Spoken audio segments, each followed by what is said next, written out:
রয়েছেন সহকর্মী রাজু আহমেদ। খালেদা জিয়ার চিকিৎসার সবশেষ খবর জানতে সরাসরি যুক্ত হচ্ছে তার সঙ্গে।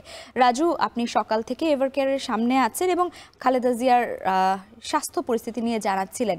নতুন কোনো তথ্য রয়েছে কিনা আপনার কাছে?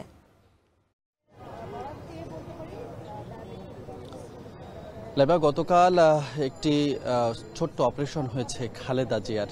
সেই সঙ্গে জানাতে চাই যে তার পাকস্থলীতে রক্তক্ষরণ হচ্ছিল এবং অ্যান্ডোস্কোপির মাধ্যমে সেই রক্তক্ষরণটি বন্ধ করা হয়েছে বলেও কিন্তু চিকিৎসকদের পক্ষ থেকে জানানো হয়েছে এবং হাসপাতাল কর্তৃপক্ষের একটি সূত্রের বরাতেও কিন্তু এই তথ্যটি আমরা পেয়েছি। সেই সঙ্গে জানাবো যে সকাল থেকে এখন পর্যন্ত তেমন কোনো তথ্য মূলত দলের পক্ষ থেকে বা চিকিৎসকদের পক্ষ থেকে জানানো হয়নি। তবে রাতে একটি বৈঠক হয়েছে, যে বৈঠকে মেডিকেল বোর্ডের সদস্যরা ছিলেন, একই সঙ্গে তারেক রহমান এই বৈঠকটিতে যুক্ত ছিলেন। সেই সঙ্গে জোবাইদুর রহমানও এই বৈঠকটিতে ছিলেন।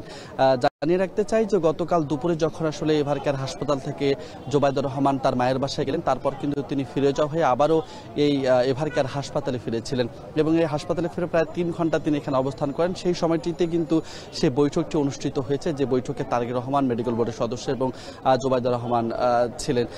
সার্বিকভাবে সেই বৈঠকে যে আলোচনাগুলো হয়েছে, যেমনটি এখন পর্যন্ত আমরা জানতে পেরেছি, আসলে তার শারীরিক অবস্থার সর্বশেষ পরিস্থিতি কি, বিদেশে নেওয়ার মতো পরিস্থিতি আছে কিনা, বা তাকে কখন নাগাদ বিদেশে নেওয়া হবে, এয়ার অ্যাম্বুলেন্সের বিষয়গুলো কি রয়েছে, খালেদা জিয়াকে নিতে গেলে কোন কোন প্রক্রিয়া অনুসরণ করতে হবে, এয়ার এক্সপার্ট যারা রয়েছে তাদের করণীয় কি থাকবে, এই সমস্ত বিষয়গুলো নিয়ে আলোচনা হয়েছে বলে কিন্তু এখন পর্যন্ত আমরা প্রাথমিকভাবে জানতে পেরেছি।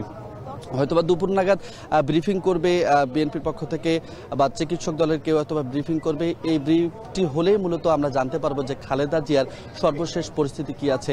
আরেকটি বিষয় জানিয়ে রাখতে চাই যে কাতারের যে এয়ার অ্যাম্বুলেন্সটা আসার কথা সেটি বাতিল হয়ে কাতারের সহযোগিতায় এবং ব্যবস্থাপনায় আরও একটি এয়ার অ্যাম্বুলেন্স জার্মানি থেকে আসছে এবং সেই এয়ার অ্যাম্বুলেন্সটা আজকে বিকেল নাগাদ বাংলাদেশে পৌঁছানোর কথা রয়েছে।